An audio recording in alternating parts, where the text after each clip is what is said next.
Okay, we're on. Fine. So, hello everyone and good evening.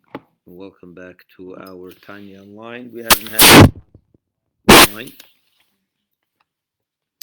So, we're holding chapter 32 in Tanya on page 145 in your Tanya book, the bilingual edition. I have to make a little introduction to chapter 32. Chapter 32 really is a misplaced chapter, if you will.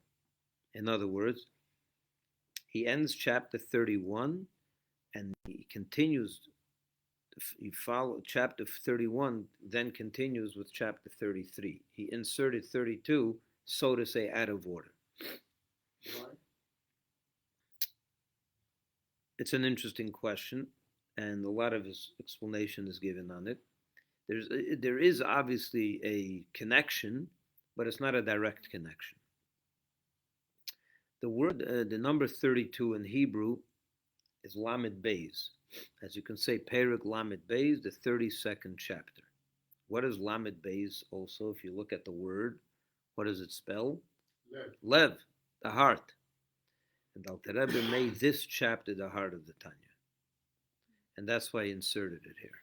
This is the heart of the Tanya, with the subject that is going to be discussed at 32, which is the deep, not the mystical, but the ultimate explanation and reason for the Torah's mitzvah, love your fellow as yourself. Ahavat Yisroel. He wrote 31, 33. In other words, 33 follows 31. When you go to 33, it's going to it continues with he wanted this to be the 32nd chapter. Lev. He wanted this to be the Lev, the chapter Lev. He could have done a 31st, a longer 31st. What would a longer 30? No, 34, 33, then 34. It continues. No, I know, but 33 follows 31st. Right. Could have done a longer 31st. No? What would that help? That doesn't jump. But then he would have 34. 34 follows 33. In other words, this is in, you understand? So this has no relation. It has a little bit, as you'll see, but it really is an insert, so to say. It's an interesting thing, and this really is the heart of the Tanya. The heart of the Torah really is the mitzvah of love your fellow Jew as yourself. That's the most important mitzvah. That's the heart. That from that begins everything. Yes, it says Zek Klal Gadol Batorah. Rabbi Kiva said this is the fundamental rule. This is a fundamental cardinal rule of the Torah. Because I heard this from many years. No, about Yisroel it says Rabbi Kiva Zek Klal Gadol Batorah. This is a great rule, the cardinal rule of the Torah, and we'll discuss it. What is the mitzvah of Avos Yisroel? The mitzvah to love your fellow Jew as yourself. What is, we all say it. Christians say it, Jew, everyone says it. What is it? No, I'm asking you. When the Torah says, and the Torah doesn't just mince words. It says, V'yahavta l'reacha kamecha. You shall love your fellow as yourself. How much do you love yourself? There's no end, right? You'll do anything for yourself. How could you love someone else as much as you love yourself? Is it possible even? Yeah, you could easily give up your life for someone else. You could easily give up your life for someone else? How easy is that? Any of my children without a second thought. That's your children. It doesn't say you should love your children as yourself. That's a given. Would you give yourself for a friend? It says everyone. Everyone. L'reacha, your fellow, every single Jew in the world. You shall love every single Jew in the world as you love yourself. Yeah, it's challenging. It's almost a fantasy type of mitzvah. It doesn't even make is that even possible? You walk onto a plane, an El Al plane. You shall love everyone on the plane as you love yourself. Is that the same as saying treat the other people that you would like to be treated? Hillel said, "What you don't want done to others, don't do to yourself. What you don't want done to yourself, don't do unto others." Do what you want done to yourself to others. That's not what he said. He says what you don't want done to you, don't do unto others, which is interesting. He said it in the negative. He said a negative. Don't do to someone what you don't want them to do to you. He didn't say do to yourself, do to others what you would do for No, I yourself. think that's the It's a very Christian good approach. question. But What's he's referring to this. The Christians would say, do Yeah. unto others as you would. We say that. V'ahavta l'reacha kamecha. Love your fellow as yourself. But that's different than what Hillel is saying. Don't do to others. He's that saying a which you would different not thing. want done yourself. I agree with you. Right. So it's not quite the same as love others. But the Torah does say love others as you love yourself. I didn't say it didn't. I'm simply saying those two They're two different things. misses I agree with you. are He different. says a different thing. What the Christians say, I have no idea. What did they say? Do They unto just say others. do unto others. Yeah, I should pay someone else's mortgage like I pay my own. I'm not Is making that what right. they I'm mean? Is that simply what do they saying- mean? What do I'm they? simply saying their version of the syntax Yeah, it means is nothing. they say basically. do unto others as you would have others do unto you. Oh, as you would have others do unto you. Okay, Right? okay, that's Right. a little different. Yeah, Which is very similar, except that we put it in the negative. But right. it's a similar, and not surprisingly, it's just I mean, the original quote. So which let I'm me ask you, assuming what do you Tim's- want others to do for you? Respect, You want others to respect you. How do you want them to respect you? treat me like, In other words, don't mistreat me. huh? In other words, don't mistreat me. No. So tell me what I it like was. him to treat me with respect. What does that mean? Like what? I mean, it's different. So if you're waiting, if they're waiting in line, they should let you in front of them. No, it's a big difference. What is You the come to a respect? room, you could not say anything. That's right. Or you could say something nasty. So you're saying don't say something nasty. No, I'm saying both. You can say good evening. Oh, okay. You can do it with respect. That's the respect. difference between be respectful and ignore somebody, which is don't do something. Right. I think that it's different. Okay, so you're saying basically, Do the good things and avoid the bad. well, what's good? Say hello to you, and then when Yeah, you see you, that's respect. good. I mean, I That's don't know if respect. that's good. That's nice. It's definitely the right thing to do, but I hope it means something more than just that. I think it's respect. He has the person is When it's- acknowledging you there, and he's saying something nice to you. That's I know, respect. but that's not that's what the Torah means when it says you should love your fellow as you love It yourself. means a lot of things. So that's my question. What does it Very mean? ample. I think what it means, it treats people like you like to be treated. That's the way I interpret it. Treat people as the way you would want to be treated. Yes. Good or bad? How do you want to be treated? With respect. With respect, Do you expect someone else to treat me with respect. to pay your mortgage? No. But you do want to I pay don't, your I own. don't But want you people to pay my mortgage. right. So but you do want to pay your own mortgage. But I would like, if I have trouble paying my mortgage, that if somebody can help me, to help me, because I would have done the same thing. That's my question. How far does this go? So how could you say it's like yourself? You would always help yourself more than you'll help someone else. I No. think it's You'll pay your own mortgage, but you're not It's going to not sit there and pay literal, someone else's mortgage. it's an ideal going that direction, but you're never gonna get to the other person, to be the other, to treat somebody like the other person. Although there's So people that do that. no, it's an interesting conversation. So the truth of the matter is the Torah gives us the specifics of this also, the practical what should I do? What is the practical meaning of this? That's not just a feeling in the heart or an idea. There's a practical meaning. It doesn't mean you should go around paying everyone's mortgage but just because you love yourself and you're paying your own mortgage. Obviously, it doesn't mean that.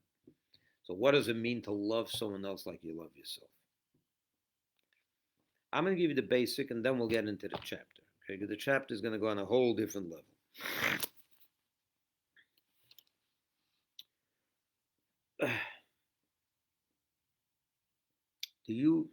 Did you do anything wrong ever? Of course. Did you do anything bad, really wrong, like terribly wrong, that you're ashamed of? Yes. Yeah, okay. Do you What? still love yourself after that? What did you say you did? I didn't say Something? what. I said yes. that he really regrets. He's very, very ashamed of what we did in the past. Because I mean, Okay, I'm good. old I'm enough not. to, We're not here because to. I'm old This enough is to not a know. confession session. I'm old This enough is- to know that life is a series of inflection points. Hold on one second. Let's get this back. You've done things that that you're ashamed of yourself, that you really, really, you wish you never did. Sure. And I'm not talking about you insulted someone once, No, you, talking about real sinful you made a behavior. mistake. Real I mistake. didn't kill anybody. No, That's it. obviously, yeah. You mean involuntary or voluntary? Voluntary. Voluntary. Yeah. Bad. You did things that you wish you never did. Okay. So you have bad things in the past. Okay. Do you still love yourself after you did those bad things? Yeah. Yeah. What does that mean? You still love yourself. You feel you're important still. Your life has meaning, and you're not going to punish yourself, and you're not going to judge yourself. You're going to say if you did that, then finished. You're not. You won't do that to yourself. Obviously, that's how you should treat someone else as well. When you see someone else falling, spiritually or morally or whatever else, don't judge. Love him as just the way you love yourself after your bad behavior. Love him after his bad behavior. Correct, but that's the Like way you I love yourself. That's it. That's the way I like to be treated. It's not a question of treated yet. I'm not talking about treated yet. In other words, treat that other person with the feeling, with the knowledge that he is still or she is still a very, very important, good person, just like you would say about yourself after all your terrible mistakes. That's number one. Obviously, it also means that you should extend yourself to other people when possible, and even more than one, even a little more than sin. There's no sin that another can commit. Just like yourself. That you're in a position. Just to like judge. yourself. Just like yourself. You can't judge any sin. No, I didn't say that. If you're willing to judge yourself, then you have the right to judge someone else. When you're going to judge yourself, then you can judge someone else. But the fact of the matter is, no matter what we do, we don't judge ourselves. Or we still have the capacity to not forgive ourselves, but to love ourselves. And say life, there's redemption for me. We always manage to do that for ourselves. No matter how bad we behave, I'm still okay. I can still become a good person. And maybe it's even more than that. I still believe I'm a good person. Because there's a lot of good to me also, and so on. Do that for someone else. Now, it goes much deeper, obviously. In behavior wise, you should extend yourself to someone else. Like you said, if you had, if someone needed your help, even a stranger, you should help them. You should help them. The extent of how much you should help them, be practical. Be practical.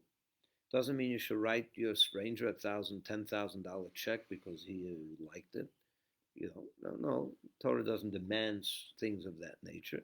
But it does demand that if you can give charity and help another person, help him pay his bill if he gets stuck and whatever, even a stranger, the more you can do, the better it is. But the Alter Rebbe now treats this on a whole different level.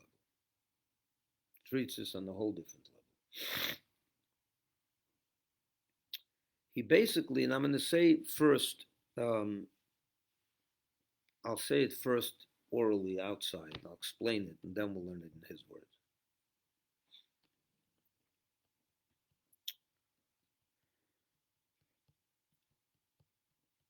Look what's happening in Israel right now.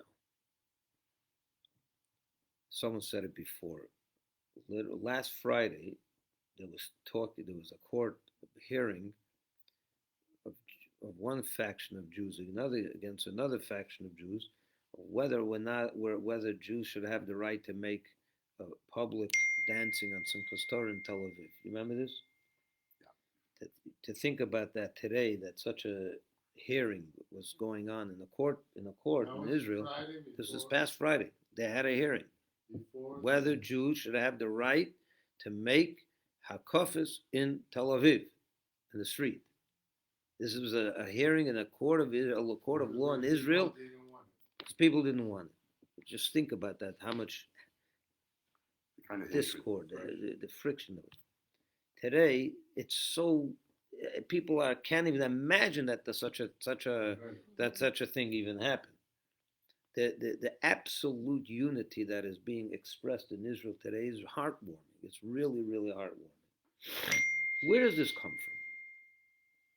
Where does it come from that a Jew that lives in South Africa hears about a Jew that lost his life in Israel?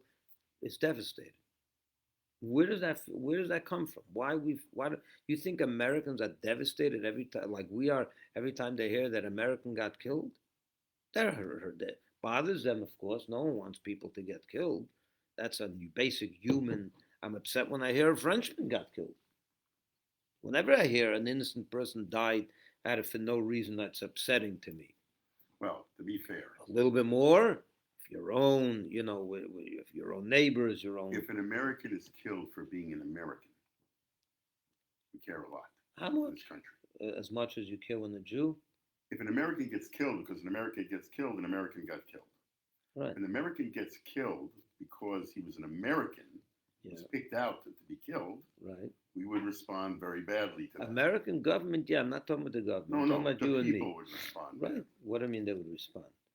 They'd be upset. They'd be very, very angry. We would support a major retribution. I agree. I would agree with you 100%. Now, for Jews, it's the same, but a little different because in living memory, people tried to kill all of us. Right. Now we're in living memory, and they're trying to kill all of us again for being Jews. The Hamas people are very clear about this. Yeah, no, I understand. We're going to kill all the Jews, and then we're going to kill all the Christians. Right. I sent that speech to one of my friends. If they don't get killed because they're Jews, they got into a car accident. You found out that there was a terrorist attack in Bali, and there were Jews among the terrorist victims. I feel bad about that. Of course you feel bad about that. But I feel special, double, triple bad. Right. When they're killed for being Jews. I'm not talking about that. I'm not talking about that necessarily. I'm talking about when you hear that a Jew got killed. Yeah. Okay. In a car accident or in a terrorist attack, not because they were Jews, because they hate everyone. The terrorists wanted to kill whoever. Right. And Jews were in the crossfire, God forbid. There's a certain sting in the heart that bothers a Jew terribly. Especially since it's not that. Okay. Where does that come from? Why is that? Why is that? Now let me talk about the mitzvah of love your fellow neighbor as yourself. The Torah says a very strong statement. You shall love him as much as you love yourself. What does that even mean? So I interpret it as meaning, don't judge him like you won't judge yourself. But it doesn't say that. It actually says more. It says you shall love him as you love yourself. That means you should go, whenever you go into a cafe in Tel Aviv, you shall love everyone sitting in that cafe as you love yourself. Is that a normal expectation even? If you walked into Starbucks in town center, would it make sense that someone tells you shall love everyone in Starbucks as you love yourself? It's a silly thing. You can aspire to that. No, it doesn't even make sense. One second, I'll go one step further. Do the people in Starbucks need you to love them as much as you love yourself? It's nothing to do with that. No, it does. If they don't need it, why did the Torah tell me to do it? They don't need my love. Why am I giving it? What kind of mitzvah is it to give someone love that he doesn't need? What does that even mean? It doesn't sound right. It's bittul. I'm not talking about bittul over here now. The mitzvah exclusive to Jew or Jew to anyone? No, it's a Jew towards a Jew. Yeah.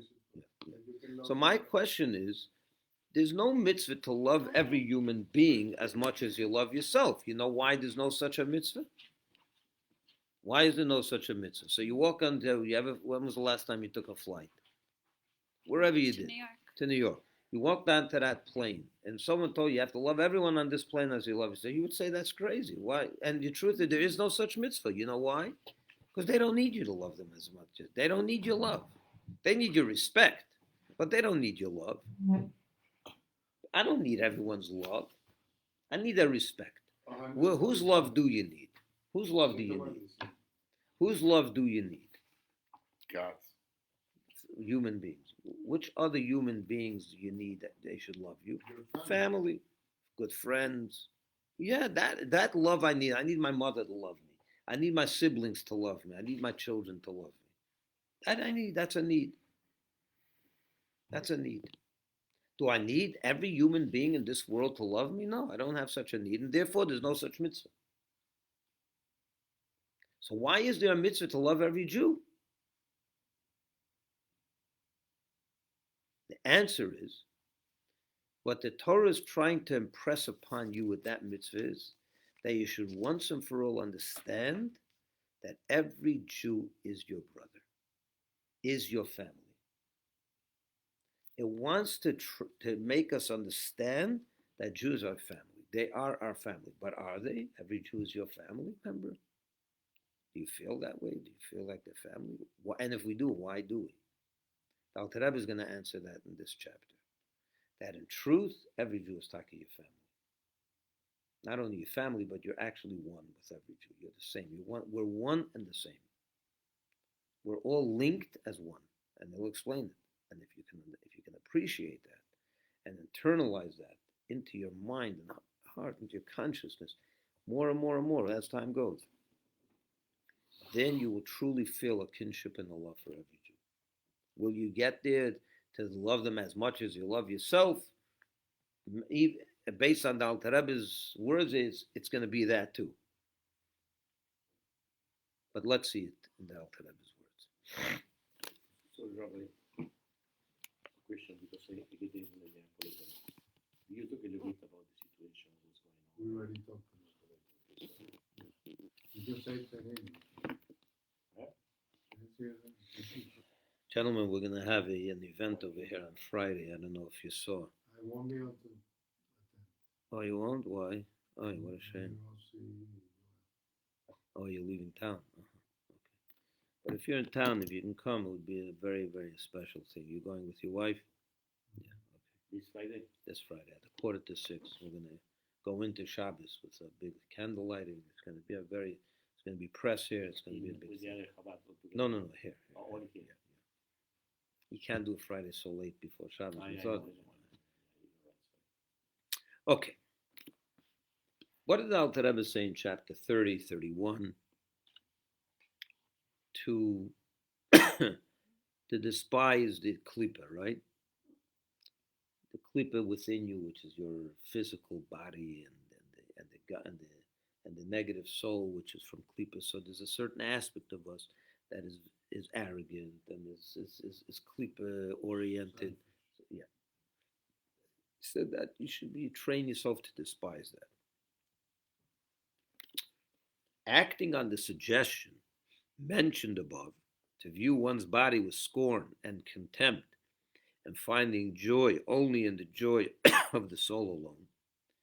This acting on this suggestion is a direct and easy way to attain the fulfillment of the commandment, thou shalt love thy fellow as thyself, toward every soul of Israel, both great and small.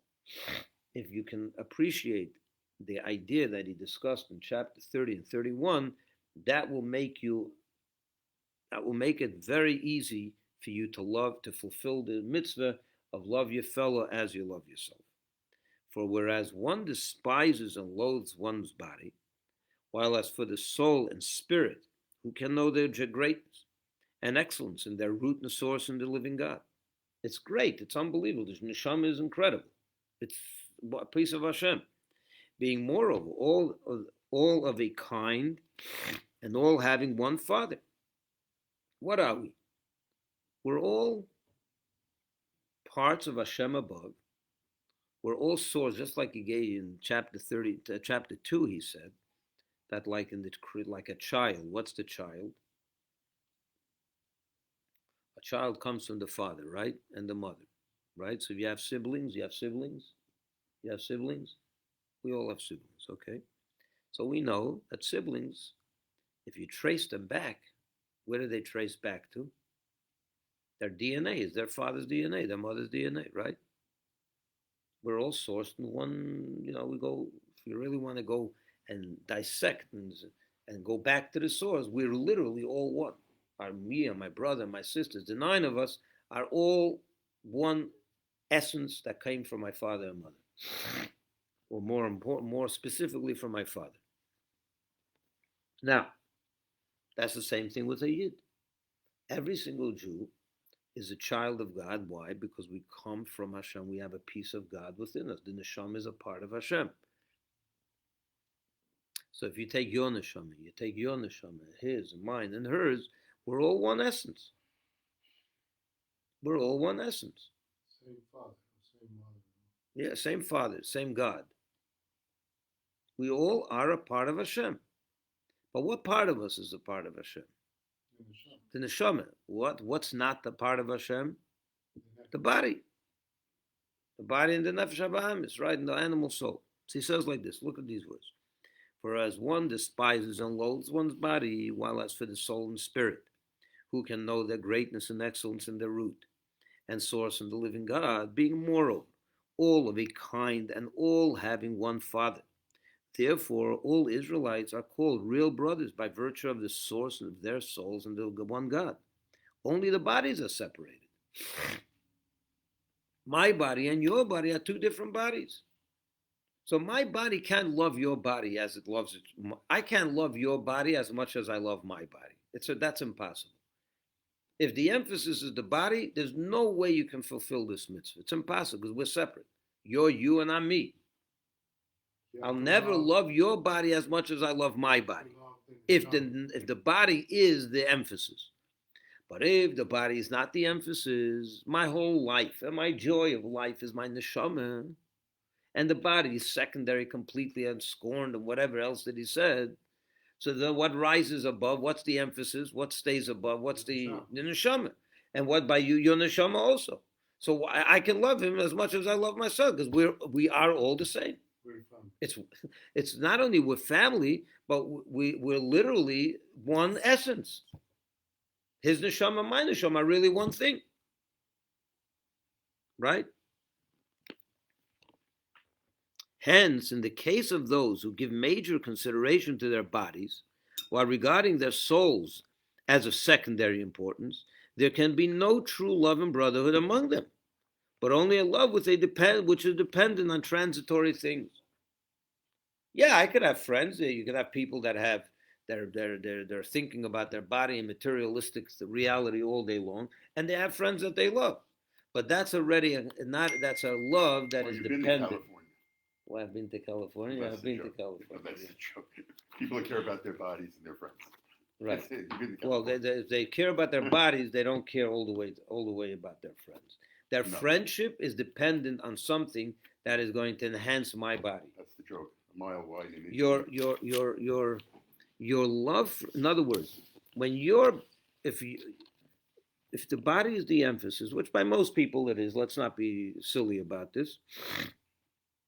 Why do they have a love for someone else? Is it truly altruistic? It could develop into that, and that's far and wide. What is the thing? Few and far in between. It's no knock on fitness, by the way. It's more about what do you give me? How does my love for you enhance my life? Why do I love you? Because there's so much I get from you. There's so much I enjoy being around you. You fulfill other needs of mine, and so on and so forth. The minute you no longer serve a purpose for me, what happens? People fall out of love because it's all about themselves. It's all about their bodies. But if it was truly about your soul and my soul are one essence. There's no difference. There's really no difference. So if you make your soul your priority, you can reach the level of love that the Torah demands. Love your fellow as yourself. If you're emphasizing your physical reality is your biggest reality, there's no way you can do it. Because it's always going to be dependent on something. And that certainly is not love your fellow as you love yourself. This is what Hillel the elder meant when he said in regard to the fulfillment of this commandment, this is the whole Torah, while the rest is but commentary. There's a famous story in the Gemara, in the Talmud, that a non-Jew came to him and asked him to convert him on one foot while he's standing on one foot. Teach me the whole Torah on one foot while I stand on one foot. So he came first to Shammai, the sage Shammai, and Shammai took a stick and kicked him out of the room. He said, "You're making fun of me. You're crazy with that. I should teach you the whole Torah while you stand on one foot." Was that a joke? He came to Hillel, and Hillel taught him, "Here, I'll teach you the whole Torah on one while you stand on one leg." And he told him, "What you don't want done to you, don't do unto others." That's the whole Torah. Basically, this mitzvah, to love your fellow as yourself, that's the whole Torah, and all the rest is commentary on that one mitzvah. And what does he mean? So he's explained. And so for the basis and root of the entire Torah, what is the whole, what we learned in Tanya, the whole purpose of man, the whole basis and root of Torah, the entire Torah, are to raise and exalt the soul high above the body. That's what the whole Torah is about. Reaching unto the source and root of all the worlds. And also to bring down the blessed light of the Ein Sof upon the community of Israel, as will be explained later. In other words, into the fountainhead of the souls of all Israel, to bring the godly light into the root of all Israel, to become one into one. We'll discuss that soon. This is impossible if there is, God forbid, disunity among the souls, for the Holy One, blessed be He, does not dwell in an imperfect place, as we pray. Bless us, our Father, all of us together, with the light of thy countenance. Only when we're all together could we have the light of thy countenance, as has been explained at great length elsewhere.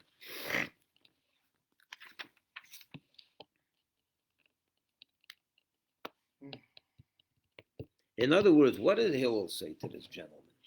Said to him, love your fellow, that's the whole Torah, and the rest is commentary. What's the rest? Sit in a sukkah, right?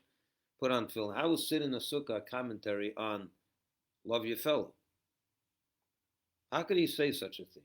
That the whole entire Torah, with everything in it, is a commentary on this one mitzvah, when seemingly these things have nothing to do with each other.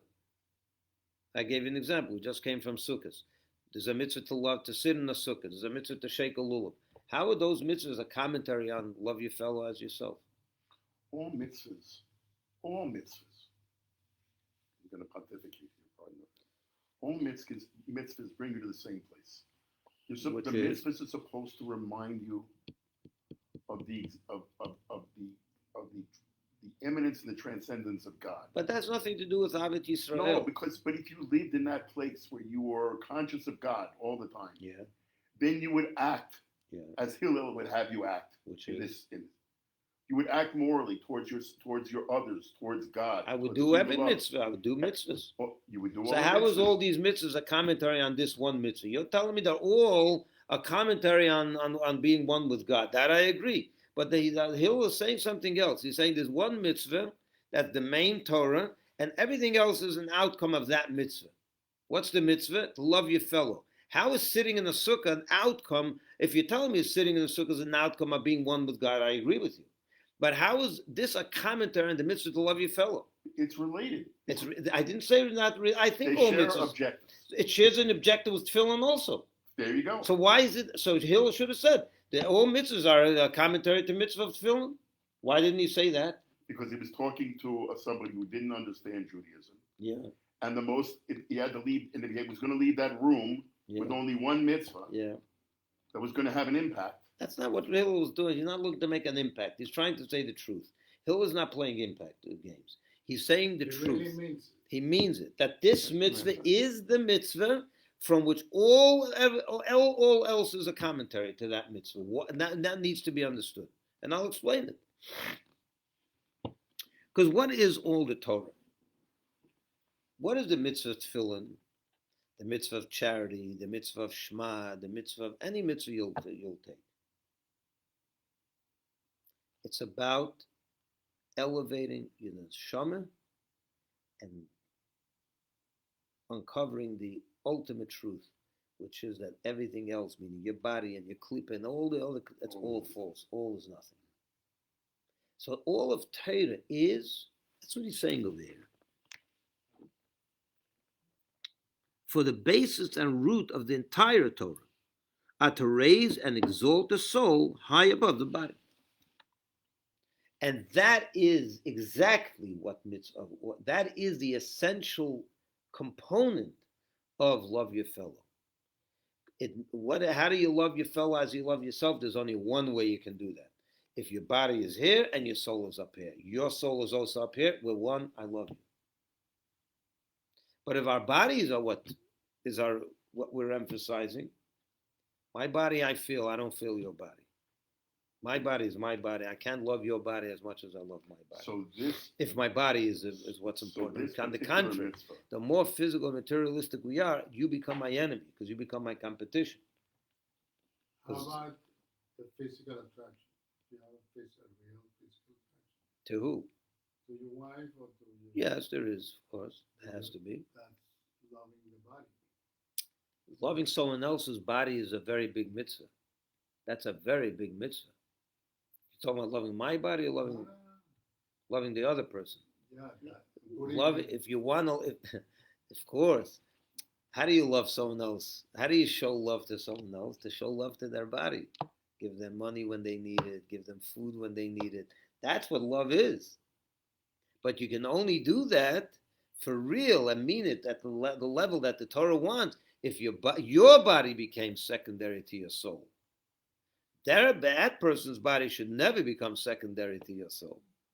That person's body should be of utmost importance to you. Feed it, take care of it, be totally devoted to it. But your own, you should see as despicable. And if you could, your neshama stands out, you're going to love his neshama. When you love his neshama, you're going to love his body. This is similar to what the previous chapters, where we're talking about that your own opinion of your sinlessness, your own sense of your own holiness, should always be diminished, even against the person who's obviously degraded or downtrodden. Right, that's a different thing. That's true. You should But always it's sort of related. If I'm going to put somebody else's body above my own, that doesn't mean you should. I'm diminishing myself, but I'm raising them. That doesn't mean you should raise to think that their sins are good. No. No, but you're devoted to their well-being. Yes, you love them. You absolutely are. Right. Okay. And their well-being includes their bodies. In this mitzvah, that we'll call the Hillel version of this mitzvah, which is what it is, right? Is different from other mitzvahs because as it is I don't want to diminish it by calling it a vehicle. I just want to. It's simply that if you could truly engage in it, it would raise your neshama. Or your neshama would have to be raised in order for you to really engage this mitzvah. That's 100% what he's saying. The only way you can approach this mitzvah. That's what makes this mitzvah different than just like because that's the main component of this mitzvah. Right. Everything is a commentary. Why? Because this mitzvah is all about raising the neshama above your body. And every mitzvah is about that. So every mitzvah is a commentary on this one concept. When you say love your fellow, is talking about only you or anyone that has a neshama? There's no mitzvah to love every human being because they don't need your love. It's not a real thing. It's a silly. They need your respect. That's why, by the way, Hillel, if you want to know, Hillel told this guy not to do unto others what he doesn't want done to him. Because who is he talking to? He didn't say love your fellow. Actually, he was very careful with his words. He didn't say love you because he wasn't Jewish. And from a non-Jew, that's what you can. The 7 billion people in this world, I should never do to any of the 7 billion people what I don't want done to myself. I'll call you right back. Okay. I'm going to be right back. In 5 minutes, I'll call. It's within the margin of error. So 5 minutes. So what were we saying just now? I don't know. That makes sense. Yeah, he was talking to a non-Jew. That's why he told him, what you don't want done to you, don't do unto others. That you can expect from every single human being. Because that's what respect me. Don't hurt me. Don't insult me. Don't, interfere with me. I don't want you to do it to me, and therefore I'm obligated to treat you the same way. But I don't need 7 billion people to love me. I don't need that. It's almost a ridiculous expectation. And the only thing I do need is respect. Don't mistreat me. But love is reserved for family. The mitzvah of Avat Yisroel is to inculcate into our minds, to get the idea that every Jew is your family. What's the text of the mitzvah? V'ahavta l'reyacha kamecha. It doesn't say Israel. L'reyacha means a Jew. Yeah, this pasuk. That's why you can only do it with a Jew. There's only a mitzvah. In other words, it's almost silly even with Jews. I should walk into I walk into a city in wherever in Israel. I should love everyone in the city. I don't mind. Yes, because they're your family. And what is a Jew? What defines a Jew? Let's go into that for now, for 5 minutes. What's the definition of a Jew? Somebody born from a Jewish mother. No, not true. It's not true. The neshama. Right? It's not true. She's right. There's a lot of converts. Their fathers, their mothers were not Jewish, and yet they're Jews. So what is it about a Jew? What makes a Jew a Jew? Exactly. That's the whole definition. You can now. It's interesting because most people don't really, most Jews even don't really know the meaning of a neshama. They don't even know they have one. They're not aware of it. Yet they know they're Jewish. What makes you Jewish? They can't tell you. It's such an interesting. I've had this conversation with many people. The majority of people think that Jew is somebody who's born from a Jewish. No, but I tell them right away. But that's not true because there are a lot of converts. No, I know. But that's what people think. I know, but I'm saying when I have this conversation with people, they get stuck within 2 minutes. They don't know what to say. They don't have the answer. I mean, from a certain point. So what really is it? What is the definition of a Jew? It's amazing how you see that you're confused. You're making them think for a change about this subject. What is the definition of a Jew? Someone that likes gefilte fish. Like, what is the definition of a Jew? He believes in God. There's a lot of Jewish atheists. Those that don't pay retail price. Right. But the answer is a person that has a neshama. You can get that neshama when you're born, if your mother was Jewish, or you can get it from God. You only get your neshama from God, not from your mother. But God will give it to you if your mother is a Jew, or if you get it later in life, if you choose to become Jewish, and God will give it to you when you convert. A Jew is someone that has a neshama. That's a Jew. And that's a family. It's like a family. In that sense, it's like a family. That's what the Alter Rebbe say, we're brothers. It's not a joke. It's a real thing. And family should love each other. Family should love each other. And that's what the mitzvah of love your fellow as yourself. So even if you do make your body more important and you emphasize it, there will still be a certain feeling of a Jew towards another Jew. But it will never be as much as yourself. It can't. If your body is more important, if your body takes precedence over your neshama, you're not going to be able to reach the level of love your fellow as yourself. But if you do elevate the neshama, and that's why this is the most important mitzvah. Well, that's the cardinal rule of the mitzvah, and everything else is a commentary on that. We'll learn the second half next week, okay? Nice. I have a question. Maybe you already, because what happened is it's awakened me a lot of feelings that I don't have for a long time.